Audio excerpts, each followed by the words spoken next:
ముఖ్యమంత్రి రేవంత్ రెడ్డి తన ఖాతాలో వేసుకోవడం సిగ్గుచేటని తెలంగాణ రక్షణ సేన చీఫ్ కవిత విమర్శించారు.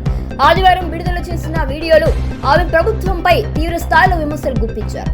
యువతకు ఇచ్చిన హామీలపై ప్రశ్నిస్తారనే భయంతోనే ప్రభుత్వం ఊరేగింపులు నిర్వహిస్తోందా అని ఆమె ప్రశ్నించారు. తెలంగాణ యువతకు ఎన్నో హామీలు ఇచ్చి వాటిని అమలు చేయకుండా మోసం చేసిన చరిత్ర రేవంత్ రెడ్డిదేనని ఆరోపించారు. ఇక ప్రభుత్వం ఎన్నికల సమయంలో ఇచ్చిన హామీలను వెంటనే అమలు చేయాలని, లేకపోతే తెలంగాణ యువతే తగిన సమయంలో గట్టి తీర్పు ఇస్తారని కవిత హెచ్చరించారు. ఇచ్చిన మాట నిలబెట్టుకొని ప్రభుత్వాన్ని గద్దెదించడం ఖాయమని ఆమె వ్యాఖ్యానించారు. జై తెలంగాణ. అందరికీ నమస్కారం. గత 36 రోజులుగా భారతదేశంలో అనేక మంది విద్యార్థులు, నిరుద్యోగ యువత చేస్తున్నటువంటి ఉద్యమం విజయం సాధించింది. వారు అనుకున్నట్టుగానే కేంద్ర మంత్రి ధర్మేంద్ర ప్రధాన్ గారిని రాజీనామా చేయడానికి కేంద్ర ప్రభుత్వం ముందుకు పంపించింది. మరి ఈ సందర్భంలో విద్యార్థులందరికీ కూడా నేను మనస్ఫూర్తిగా శుభాకాంక్షలు తెలియజేస్తూ ఉన్నాను. ఇది 100% విద్యార్థుల విజయంగా తెలంగాణ రక్షణ సేన భావిస్తూ ఉంది.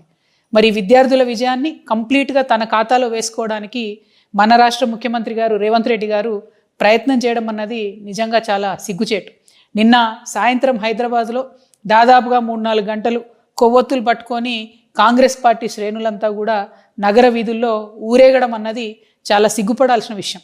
ఎందుకంటే కేంద్ర ప్రభుత్వాన్ని ప్రశ్నించినటువంటి విద్యార్థులు తమనెక్కడ ప్రశ్నిస్తారో అనే భయంతోనే, తమ ఫెయిల్యూర్స్ని ఎక్కడ ఎక్స్పోజ్ చేస్తారనే భయంతోనే ముందుగానే ముఖ్యమంత్రి గారు బయటకు వచ్చి యూత్నంతా నేను ఎంకరేజ్ చేస్తున్నాను, 21 ఇయర్సే మీరు పార్లమెంట్లో ఉండాలని చెప్తున్నారు.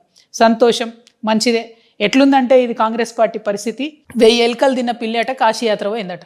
అట్లా ఇన్ని సంవత్సరాలకి అనేక సందర్భాల్లో విద్యార్థులను, యువతను మోసం చేసినటువంటి ముఖ్యమంత్రి గారికి 21 ఇయర్స్లో యువత పార్లమెంట్కి పోవాలన్నటువంటి జ్ఞానోదయం ఇవ్వడం అన్నది చాలా సంతోషం. కానీ మీ మీద నమ్మకం లేదు.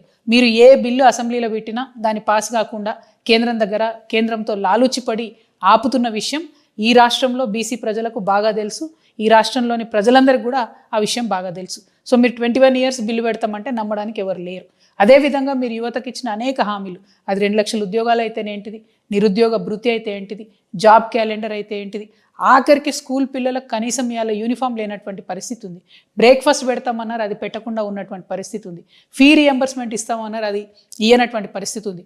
పెద్ద అట్టహాసంగా ఉస్మానియా యూనివర్సిటీకి పోయి 1000 కోట్లు ఇస్తామని ప్రకటించి ఇప్పటివరకు ₹1 ఇవ్వనటువంటి చరిత్ర కాంగ్రెస్ పార్టీ చరిత్ర, రేవంత్ రెడ్డి గారి చరిత్ర. అవన్నీ పక్కకు పోయేటట్టుగా కొవ్వొత్తులు పట్టుకొని కాంగ్రెస్ పార్టీ నాయకులంతా కూడా నగర నడివీధుల్లో ఊరేగితే ప్రజలు నమ్మరు. తెలంగాణ ప్రజలు చాలా విఘ్నులు.